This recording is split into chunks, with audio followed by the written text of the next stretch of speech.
Good evening, Nova Nation, and welcome to another edition of Top 25 Live. I'm Brendan Garrity. I'm Matt McCarthy. I'm Willie Annan.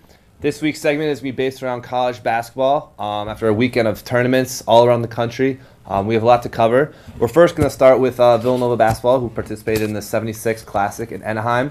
I know we had two heartbreaking loss, guys, but thoughts on both those games and sort of how you think the team looks so far? Well, a lot of teams use these early tournaments to either build win streaks or just shake off the cobwebs. So we do have a very young team. We have a team that needs some game time experience. I am a little worried about our perimeter defense. Mm-hmm. We let up a lot of three-pointers and a lot of very good percentages on three-pointers. So if we guard the perimeter a little more and keep them inside the arc, I think Moof is going to be really good. So I think we'll be all right. It's just some cobwebs we need to shake off. And I was really impressed by the St. Louis Billikens. Their center, Brian Conklin, he really impressed me out there. They had a good production off the bench. So this is a team that actually is a really legit team. So it wasn't that big of a crazy upset. So there's stuff to build on for Villanova, but it was a good start. Yeah, I agree. I think the three-pointers against St. Louis, they obviously definitely killed us. And the Santa Clara game, Santa Clara is obviously the underdog in that game. They just played a lot more passion. They won by 1 point, so I agree. It's definitely cobwebs.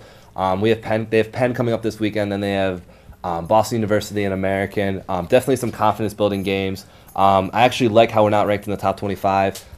We go out there as this upset team. We play how we play each game, and we're not expected to do anything like perfect. So we'll see how it goes. There was obviously an exciting weekend, as we said, with all the tournaments going on. Which brings us to our segment, Who's Hot, Who's Not. We had a lot of exciting games this weekend. Willie, you want to start with who's your hot team this week? My hot team is the Baylor Bears. With all the noise about the Baylor's women's team and Brittany Griner, the Baylor's men's team is quietly ranked number 7 in the AP Top 25 and number 8 in the USA Today coaches poll. Watch out for the Baylor Bears. Who you got, Matt? I have actually St. Louis. 2 impressive wins this past weekend against Oklahoma and Villanova, as we all know. So St. Louis is a very good team. Not a bad loss for Villanova, just because they're one of my hot teams right now. Absolutely. I have to go with UNLV, the Rebels. They're 7-0. They're ranked number 18. As some of you know, they upset number 1 UNC this past weekend. Very simple game plan, driving down the middle and kicking the ball outside. Literally shut the lights out from the three-point line. Their schedule is very manageable with all conference games. The 2 games coming up within the next month or so is at Illinois and then versus number 23 California. I think if they can get through those 2 games, they'll definitely be a really tough team to beat, and obviously they'll be in the tournament with a big confidence win against UNC. So definitely 3 exciting teams we got going on. But on the other side, some teams slipped up this past weekend or haven't gotten off to a hot start. Who's your not hot team for the week? My not hot team is Syracuse, and they're 6-0, so it's not that they're not hot. It's with the allegations surrounding Coach Bernie Fine. I feel like the Syracuse, who are actually a sort of young team, I feel like that might shake them. So I'm looking for Syracuse to slip. So Syracuse is my not hot team. I know they just fired. They just fired Coach Fine, so they're going to have to find somewhere else to get some motivation.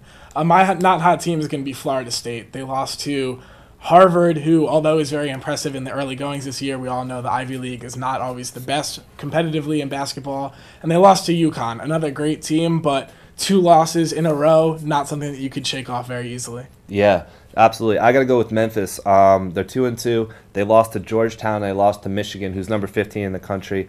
But definitely games they should have been a lot closer. And they went to double overtime against Tennessee and got a 2-point win. I think this team could definitely play better. Obviously, not informed so much about the team, but I think they really should have picked up some quality wins, especially against Memphis or Georgetown. And really, they just need some confidence boosters. So it'll be an interesting team to follow throughout the season. But 2-2 start, they really shouldn't be in the top 25, which they are right now, and we'll see how it goes from now on. But speaking of big games, you mentioned all UNC. They have another game this weekend against the Kentucky Wildcats. So we're going to play Take Your Pick now. UNC, as we mentioned, coming off a loss to the UNLV Rebels. Definitely a heartbreaker. Kentucky rolled this weekend against Portland. Who you guys got for the UNC-Kentucky game? Obviously a big one early on this year. I have UNC winning, and they also face number 9 Wisconsin, just to throw that in. So that's another big game for them. But I'm taking UNC. Harrison Barnes and Tyler Zeller will not let the UNC Tar Heels lose. Well, they're going to play their best, and they're going to try to come back and not lose 2 in a row. I'm taking UNC in this game. Who you got, Matt? I actually have Kentucky. Freshman Michael Gilchrist has been very dominant in the early goings here, and Terrence Jones, who is very impressive so far. They're the number 1 team for a reason. They unseeded UNC, and I see them actually knocking UNC out of the top 10.